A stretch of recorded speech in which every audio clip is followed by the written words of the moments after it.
Mesdames et messieurs, bonsoir et très heureuse de vous retrouver pour vous informer. Voici les principaux titres. Les derniers hommages aux victimes du bombardement du site de déplacés de Mugunga à Goma ont eu lieu ce mercredi en présence de plusieurs autorités. Pascal Kinduelo a été installé à la tête du bureau provisoire du Sénat le mardi 14 mai lors de l'ouverture de la session extraordinaire du Sénat au Palais du Peuple à Kinshasa. Et en société, plusieurs voies et artères principales de la ville-province de Kinshasa demeurent dans un état de délabrement très avancé. Le constat fait ce matin par Précis Makilutikila. Plus de précisions dans ce journal. Une fois de plus, bienvenue et très heureuse de vous retrouver, mesdames et messieurs. On va démarrer par cette information. Le dernier hommage aux victimes du bombardement du site de déplacés de Mugunga à Goma ont eu lieu ce mercredi 15 mai 2024 en présence de plusieurs autorités du pays. Reportage. Les conflits qui sévissent depuis des décennies dans l'est de la République démocratique du Congo a provoqué l'une des pires crises humanitaires au monde. Des bombes en provenance de la ligne de front entre les rebelles du M23 et les FARDC ont ciblé le vendredi 3 mai dernier un cas de déplacés au quartier de Mugunga à Goma, faisant près de 36 morts et 37 blessés parmi les déplacés des guerres en provenance du territoire de Massissi. Un mémorial est construit pour honorer ces victimes, mémorial qui sera, d'après les autorités congolaises, dédié à toutes les victimes de la guerre du M23. Les ministres de la Communication et Médias, Patrick Mouyaya, témoignent l'appui du gouvernement et aussi expriment la compassion du gouvernement à l'endroit des populations de cette partie du pays et de familles des victimes éplorées.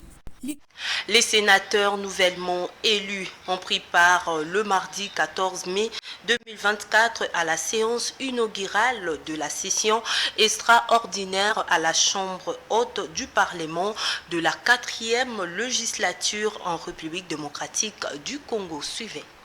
Les sénateurs ont été convoqués le mardi 14 mai pour la première séance plénière de la session extraordinaire inaugurale. La dite séance présidée par Jean Mukwala Bateke, secrétaire général de la Chambre haute du Parlement. Ce dernier a procédé à l'installation du bureau d'âge chargé de gérer les affaires courantes avant l'élection du bureau définitif. En effet, avec un total de 108 sénateurs élus, la RDC compte également l'ancien chef de l'État Joseph Kabila Kabange comme sénateur à vie, portant le nombre total de 109 sénateurs. La ville-province de Kinshasa dispose notamment de 8 sièges, tandis que les 25 autres provinces en ont chacune 4, totalisant 100 sièges. Par ailleurs, la Cour constitutionnelle rendra ses arrêts le jeudi 16 mai sur les 20 requêtes introduites par les candidats malheureux en matière de contentieux de résultats de l'élection des sénateurs du 29 avril dernier. Comme je le disais en titre, Pascal Kinduelo a été installé à la tête du bureau provisoire du Sénat. C'était le mardi 14 mai 2024 lors de l'ouverture de la session extraordinaire du Sénat au Palais du Peuple, plus précisément à Kinshasa. Suivez. Né le 25 septembre 1938 à Matadi au Congo central, Pascal Kinduelo Lumba est aujourd'hui âgé de 85 ans. Doyen d'âge, il est donc désigné président du bureau provisoire du Sénat à présence de Jean Mukwala Bateke, secrétaire général du Sénat, président la séance d'ouverture, à présence de 75 sénateurs sur les 109 qui composent cette chambre haute du Parlement. Le président Kinduelo sera secondé par D. Benjamin, secrétaire, dont Moïse Ekumbo, l'élu de la province de Chuapa, en qualité de questeur, et Ivan Kazadi Kankonde comme rapporteur. Pascal Kinduelo est du parti politique l'Union pour la démocratie et le progrès social, parti présidentiel. Il faut savoir que le bureau d'âge a pour mission de valider les pouvoirs des membres du Sénat ainsi que l'élection et l'installation du bureau définitif de la Chambre haute du Parlement. Modeste Bat Lukwebo, autorité morale de l'AFDCA, décide de retirer la candidature de son fils, honorable Serge Bahati, au poste de questeur du bureau définitif de l'Assemblée nationale après la pression de la population. Reportage. AFDCA a remplacé mardi 14 mai la candidature de Serge Bahati au poste de questeur par celle de Chimène Polipoli. Dans une correspondance adressée au président du bureau provisoire de l'Assemblée nationale et parvenue ce mardi à la chaîne de télévision Media Business, l'autorité morale de l'AFDCA, Modeste Bahati, a précisé que ce poste a été attribué à son regroupement dans le cadre de la répartition des postes revenant à l'Union sacrée. Il a justifié cette substitution par souci de faire conformer les choix du candidat à ces postes aux prescrits des articles 25, 26 et 27 du règlement intérieur de la Chambre basse du Parlement.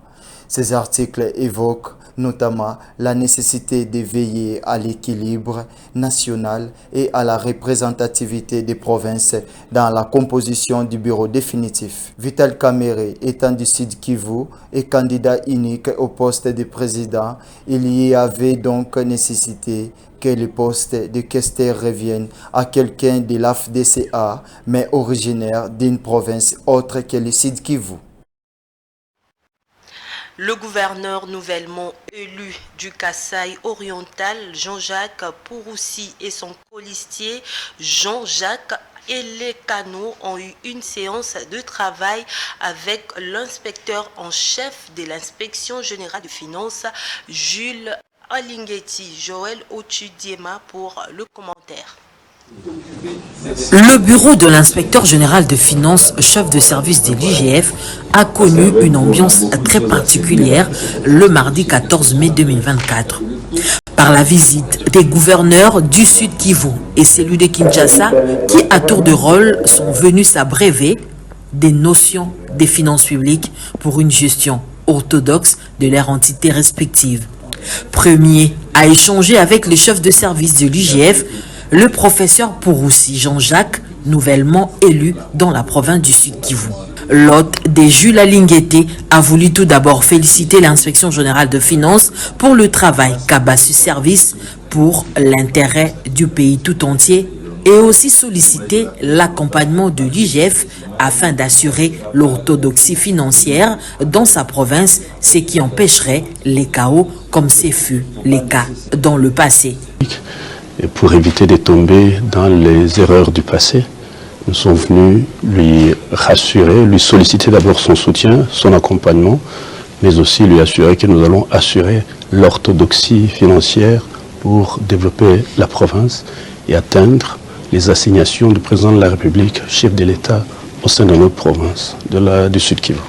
Comme les gens peuvent le savoir, nous avons eu à faire un travail sur la province des Sud Kivu et nous avons relevé un certain nombre de recommandations. Nous avions tenu à ce que nous puissions échanger autour de ces recommandations qui visent à l'implémentation de la bonne gouvernance de la province. Et nous avions prodigué des conseils aux gouverneurs et aux vice-gouverneurs pour qu'ils puissent rester unis ensemble. Après lui, c'est au tour du nouveau gouverneur de la ville-province de Kinshasa, Daniel Bumba Lubaki, de prendre langue avec Jules Alingeti. Les deux personnalités ont échangé autour de ce que sera la gestion de la ville de Kinshasa. En attendant de prendre officiellement leur fonction de gouverneur du Sud Kivu et celui de Kinshasa, les deux invités de Jules Alingeti ont préféré intérioriser en amont les notions de l'implémentation de la bonne gouvernance telles que édictées par le premier des Congolais, Félix Antoine Tshisekedi. C'était plutôt une séance de travail entre l'IGF et le gouverneur du Sud Kivu, Jean-Jacques Pouroussi. La requête de la candidate Rose Mutombo, qui avait obtenu 2 voix, est jugée recevable et fondée au cours du traitement des contentieux de résultats des élections de sénateurs par la Cour constitutionnelle tenue le mardi 14 mai. Le ministère public a demandé à cette Cour d'annuler l'élection de Anne Mbunguje, l'élu de la province de Kinshasa, qui avait obtenu 4 voix pour défaut de nationalité. Par ailleurs, la sénatrice Anne Mbunguje précise avoir reçu sa nationalité congolaise depuis le mois de février dernier, signée par la même ministre sortante de la Justice, Rose Mutombo Kiese. L'association sans but lucratif Agissons et Bâtissons Ensemble remercie le chef de l'État Félix Antoine Tshisekedi et le secrétaire général de l'UDPS Augustin Kabouya d'avoir jeté l'heure dévolue sur le ticket de son Excellence Jean-Paul Mbouébois à la tête de la province du Kasaï oriental et lui félicite pour son élection comme gouverneur de la dite province. Regardez. Asbel, agissons et bâtissons ensemble. ABE en cycle. Déclaration politique de soutien au gouverneur élu du Kasaï oriental, son Excellence Jean-Paul Mbouébois Kapo. Nous, membres de l'ASBEL, agissons et bâtissons ensemble. AB en cycle. Direction nationale à Kinshasa. Remercions le président de la République, chef de l'État, son Excellence Félix Antoine Tshisekedi Tshilombo, ainsi que le secrétaire général de l'UDPS, honorable Augustin Kabouya, d'avoir jeté l'heure dévolue sur les tickets de son Excellence Jean-Paul Mbouébois Kapo au gouvernorat du Kasaï oriental. Remercions également les honorables députés provinciaux pour leur choix porté sur la personne de M. Jean-Paul Mbouébois Kapo à la tête de cette province. L'ASBEL ABE félicite son Excellence Jean-Paul Mbouébois Kapo pour son élévation à la tête de la province du Kasaï oriental. L'AB affirme et soutient avec beaucoup de virulence cette élévation de ce digne fils de la province du Kasaï oriental, tout en lui disant qu'il y a beaucoup de défis à relever dans cette partie du territoire national. Nous vous recommandons des critères d'objectivité en mettant en place une grande équipe de gestion très prochainement pour la reconstruction rapide de la province du Kasaï oriental. Excellence, l'ASBEL ABE implore toutes les grâces divines du maître des temps et des circonstances par ses multiples merveilles incommensurables, les dons précieux de la vie tout au long de ces mandats qu'il vous a offerts par sa générosité. Que vive la province du Kasaï oriental, que vive l'ASBEL ABE, nous vous remercions.